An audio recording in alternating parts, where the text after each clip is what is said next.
も最強無敵の復讐者ちゃんです。レベル1異物なし縛りの続きいきます。まずは常世エデレ。今週はエデレ部のスターフルゴール。絶対先週の奴らよりこっちの方が初心者向けじゃん。さあ行きましょう。味方はレディさんと葬儀屋さん。奇変はなしね。初期拠点の後はひとまず樹齢鈴あさり。まずは北西端の3カ所。いきなり来た。もう残りはいいかもだけど一応漁っておこう。2個目。さ、3個目。豪運主義。味方に合流したら早速配りましょう。エデレは鈴の相性いいしこれもう勝ちでしょ。特化してなければ普通の出撃ですら樹齢鈴使うの悪くないぐらいだしね。本日のアロレス市長落としの時間。はい、オッケー。失敗したこと、ないです。明石市拠点去る際に出会い頭脳さんがご来場。戦闘場所は、空洞のところでいくか。鈴の力でスムーズに撃破。やっぱり味方がいるっていいわ。攻撃命中時 FP 回復プラス3も秘めつられて万全。1日目夜ボスはミミズ顔。3人で遠くから鈴鳴らしてるだけで終わりです。2日目最後は接ぎ木の飛行士。こいつも上から鈴鳴らすだけ。だけど問題が1つ。向こうからなんか狙ってきてます。ここにガビを小取りでできるとこれあるのよね。困ったものだわ。でもなんとか処理完了。まだ狙ってきてるから急いで退散。2日目夜ボスは固有。こいつも鈴と相性よし。顔面に飽きるほど樹齢食らわせてあげるわ。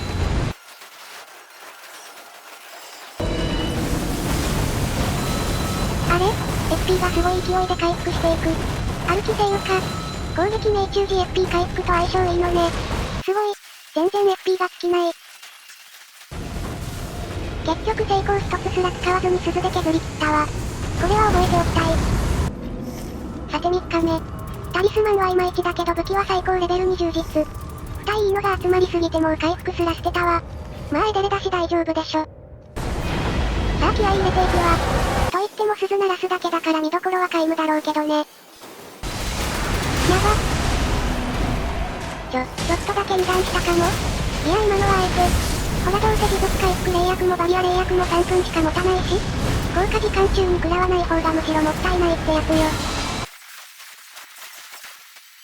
特に何も問題なく第2段階へ。すぐあると長期戦にすらならないわね。あやべ。早く飛びすぎた。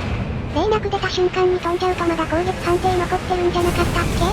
どうだったか忘れたけど気をつけ竜巻外に着地。結局微妙に食らっちゃった。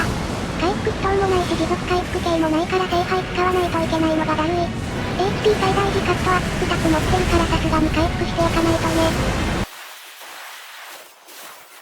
竜巻デスマッチも難なくやり過ごしてあ、逃げるの早すぎた。いつもこれで微妙に食らっちゃうのよね。私の反応速度が迅速のインパルスすぎるのが悪いのかしら。再び竜巻の時間。また霊脈の近くに位置取れたけど今度はちょっと待ってから飛びましょう。これでダメージ食らわないはず。そして今回も問題なく終了。カスダメ食らうのもいつも通り。学ばないわねこいつ。再び竜巻へ。なんだかんだそこそこ時間はかかってる。あ、葬儀屋さんがアープで阻止してくれたわ。ナイス。ならもうここで終わりでしょう。負ける要素なし。でも HP 最大時カットアップと攻撃力アップいっぱい持ってるんだから HP は回復した方がいいと思います。最後はみんなでアープを吐き出して終了。イエーイイエーイイエーイ。ありがとう2人とも、またレベル1で会いましょう。さて常世エデレに初戦で勝利。常世エデレさん、弱すぎる。今回ばかりは負ける気配がみじんもなかったわね。まあ実際には弱いというか樹齢鈴が相性良すぎただけかな。普段ですら十分選択肢に上がってくるレベルだものね。皆さんもレベル1異物なし縛りあるなら常世エデレから始めましょう。さて続けていきましょう。お次は常世部のスター。さあ行くわ。奇変はなしだけど村はあり。味方は追跡者さんと執行者さんです。執行者さんがいるということはつまりトロルがカモになるということ。私も微力ながらフレイルで出血援助。樹齢鈴も無事手にして一安心。1日目夜、ジェントスケルトンどもと戦闘中。あ、顧問の死を正す成立。それは確かに有用ね。よしありがたく使わせてもらうわ。てかこれよく考えたら初期拠点で私が味方に渡したものだし、普段人を使わないだろうによく思い当たったものだわ。できる味方ね。じゃあ実際に撃ってみましょう。レベル1だけど威力は最強。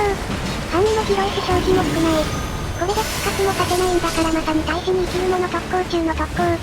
死を正す成立の縄立てじゃないわね。はい終了。2日目は村でお買い物。あんまりルーン使いたいものはなかった。収縮間際。持続回復プラスには欲しいかも。今回ももう回復捨てちゃってるし。ただ武器の場所はもう雨の中。レベル1なのに今から取りに行って大丈夫？なんと大丈夫なんです。行ってたどり着く必要がないからね。味方が救助に来なさそうなのを確認してからこの体を捨てましょう。はいこれで万全の状態で2日目夜。私もやっとレベル1に適応できてきたわね。夜ボスはメガドユーズ。まあ特に言うことはなし。128倍速なら 1.7 秒で瞬殺よ。さて3日目。装備タリスマンアイテムも充実してはいるんだけど、攻撃命中時 FP 回復が拾えなかったわね。FP は大切にしていきましょう。さあ行くわ。とりあえず最初の合体形態。には FP 気にせずすぐ鳴らしまくります。正直次よりむしろこっちの方が苦手なのよね。レベル1だとスタミナ少なくて突進を避けづらいからね。回復リソース削られるくらいなら全力で削りましょう。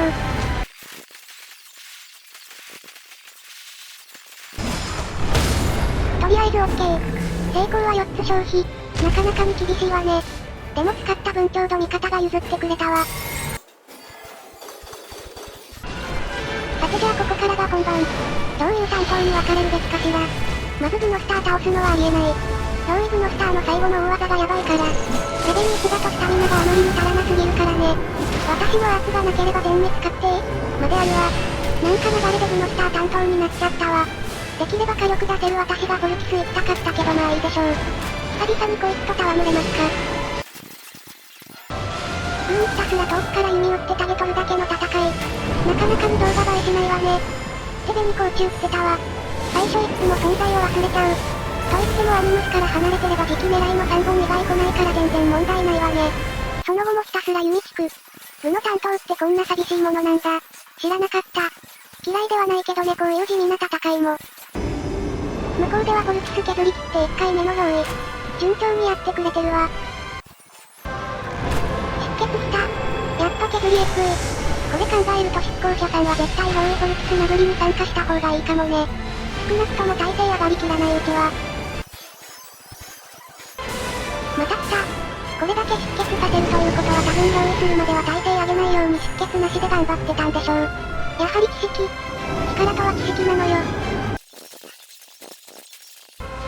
安全のために距離離してたけどさすがに遠すぎか？これじゃアニムスもよく見えないわ。もうちょっと近づきましょうか。フォルティス虫の息でグノスターが降り注ぐ光弾。今から近づいて憑依式だけアニムス殴り参加できたりしないかな？あ、それどころじゃなくなっちゃった。でも今とりあえず攻撃入れればよかったわね。紅甲虫にも一応前式があることどうしても忘れちゃう。まあアニムス近いってことは下げされる可能性高いから安全優先なのは悪くないけど。やっぱり来たわね。グノスターいるしアニムス殴りはダメそうかな。グノ光弾避けとスタミナ考えるとダッシュジャンプ連打安定ねここは。現在2回目のフォルティス用意中。お、降り注ぐ光弾。この隙にフォルティス近づいてちょっとだけ鈴鳴らしてきていい？いいよあり。もうちょっと鳴らせたかもだけどひよって3発だけ。まあそんなリスクという意味もないしね。再び出血で大ダメージ。相当効率のいい削り方してるわね。さすがにこれで出血耐性も上がりきっただろうし可能なら私が役割交代したいけど。まあこのままでいいか。伝える手段もないし。向こう近づいてタゲ変わっちゃって視界外から光弾打たせるのが一番ダメだしね。2ゲージはフォローに行くべきかどうか。降り注ぐ光弾ならちょっと様子見てきましょう。あ、行かなくても大丈夫そうだったわ。じゃあ戻ります。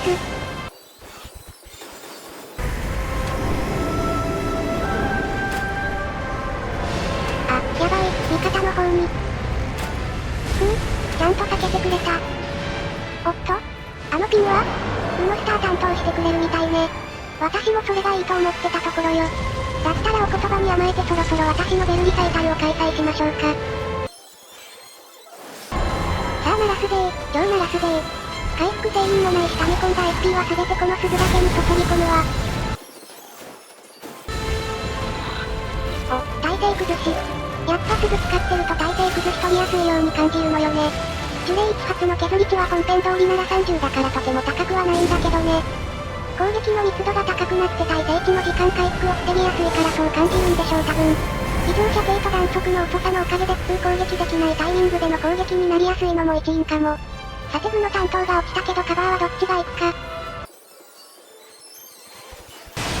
私が来た。ちょうどドッキリ来ちゃったけど大丈夫かな。どうやら大丈夫そう。降り注ぐ鋼弾もいい仕切り直しの時間になるわ。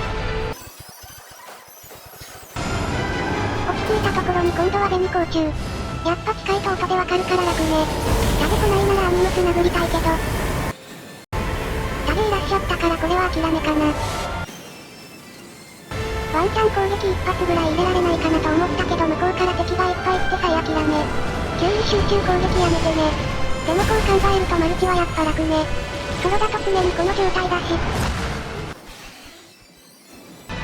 そのまま流れでまたブノスター担当になっちゃった。お、チャンス。コルキス倒せそうだから今だけ近づいてアニムス殴り参加しましょ。ギリ間に合った？鈴鳴らすわ。こういう時は呪霊の弾速の遅さがひたすらにもどかしい。3発ぐらいかな当たったのは。また出向者さんが部の担当してくれそう。こっちでアニムス削り続けましょう。でも上位中は攻撃すべきなのか否か。ダメージ半減な上にフォルキスと二分するから SP 効率的には悪いわよね。まあさすがにずっと見てるだけなのもあれだし鳴らすけど。上位解除時のアニムス殴りは鈴で無理ね。どうやっても。何度目かの紅光中。もしかしたら殴れるかも。でも SP がない。こんな時に。よし、4発も殴れた。今日一番の戦果ね。奥のフォルキス見えてなかったからちょっと危なかったけど。これで成功は残り1個。ギリギリ足りる？足りない？微妙なところ。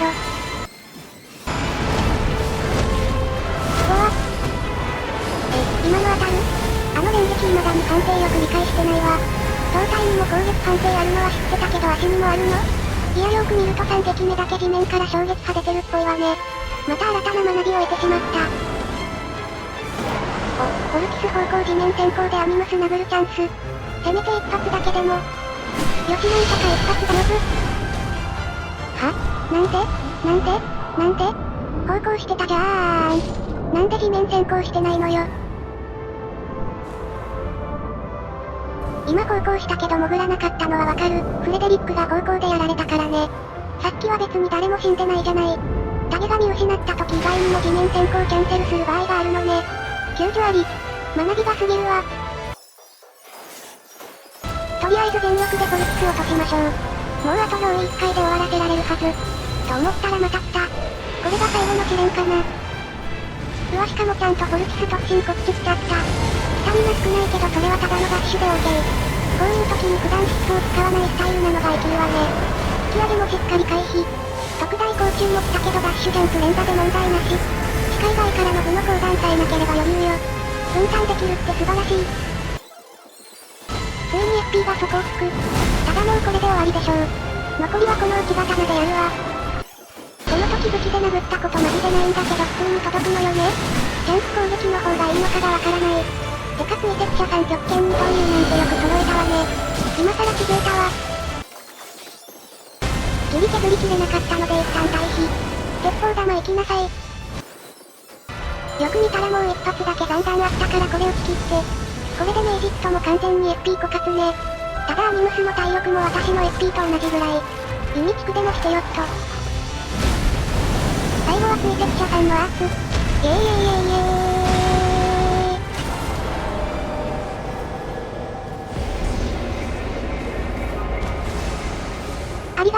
とも、またレベル1で会いましょう。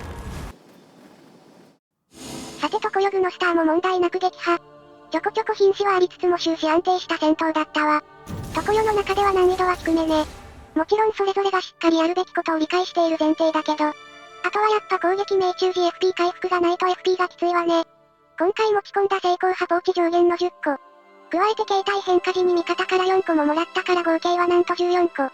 それを全て使い切ってようやくちょうど削り切れた。異物ありの時とは比べ物にならないわね。単純に常世は HP も多いし。まあ何にせよ勝てたからよし。